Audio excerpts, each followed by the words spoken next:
Good morning. In the last class, we have understood why accounting, what is single entry bookkeeping system, what is double entry bookkeeping system, what are the different kinds of accounts, and what is debit and credit. Today, we will be learning one of the most important thing without which we will not be in a position to do any problem in accounting.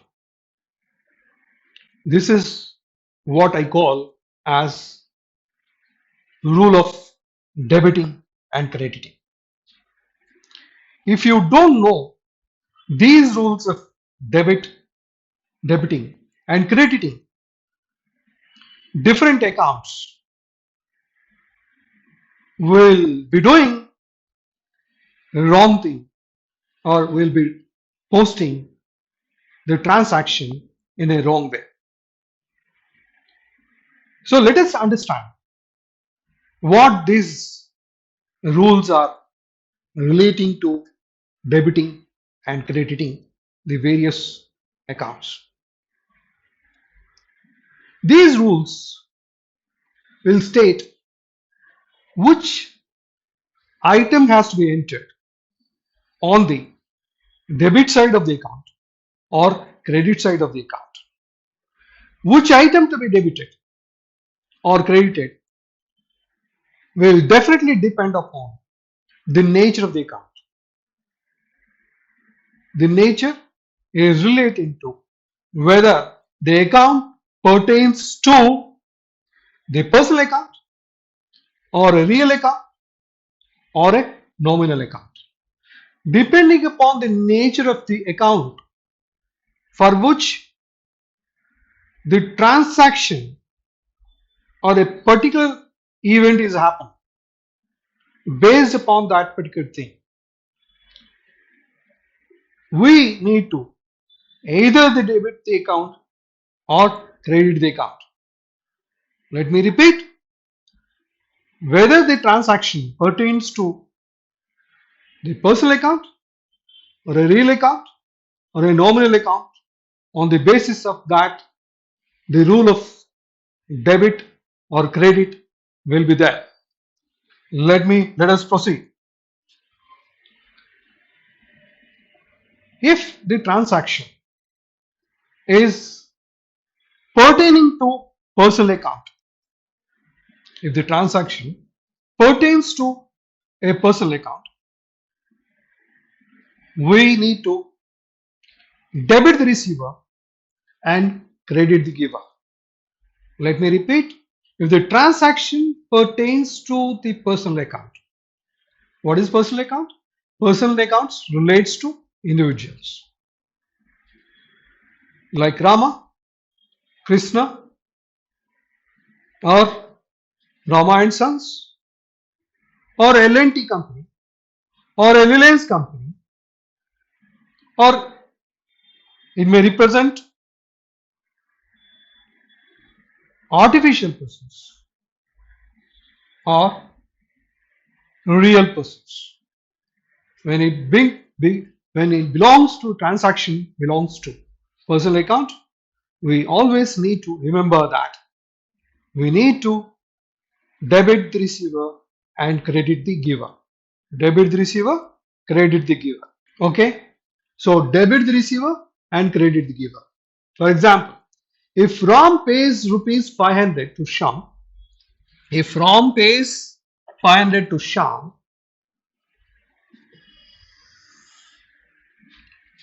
as both Ram and Sham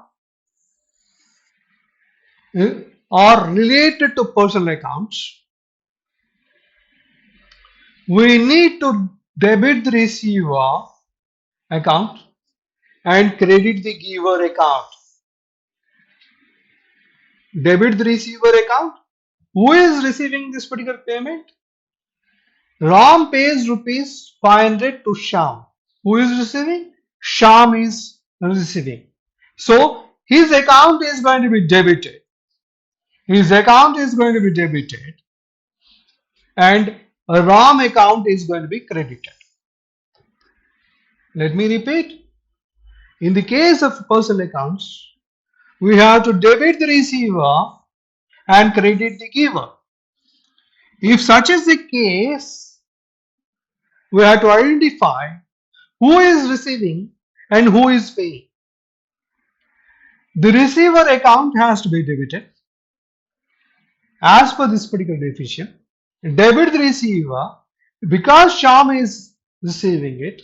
Sham account is going to be debited and Ram account is going to be credited because Ram is the giver. Ram is the giver. So this is how we are going to post in accounts when it is related to personal accounts. When the transaction belongs to the asset account or real account, we need to debit what comes in, credit what goes out. This is a rule relating to the real account or the asset account. Both are one and same. Debit what comes in and credit what goes out. So whenever a receipt is purchased, that asset is coming in, so we have to debit it. Whenever we are making sale, that particular asset goes out, so we are going to credit that particular account. This is as simple as that. Let us take an example. If we have purchased a building for cash, if building is being purchased for cash, both the building and the cash belongs to the assets only. Both the building and cash are assets. So one is coming, one is going out. What is coming in? Building is coming. So debit the building's account, credit the cash account because cash is going out. So this is the transaction how we have to pass. Debit the building account and credit the cash account. But one has to understand the entry or the transaction may relate to two different kinds of accounts. One is personal account, another one is a real account.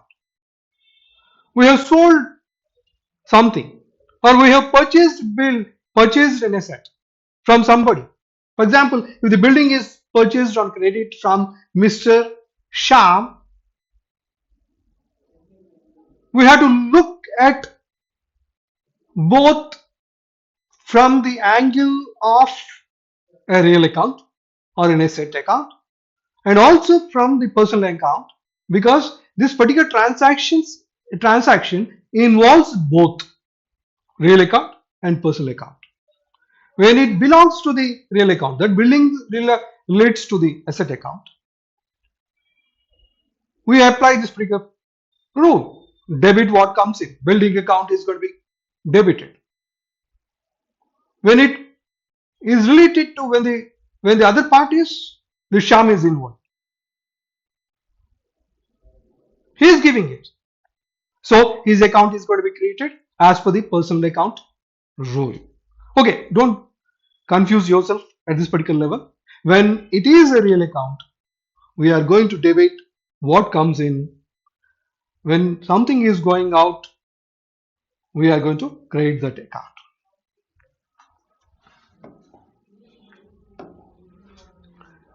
When the transaction relates to the nominal account. What is a nominal account?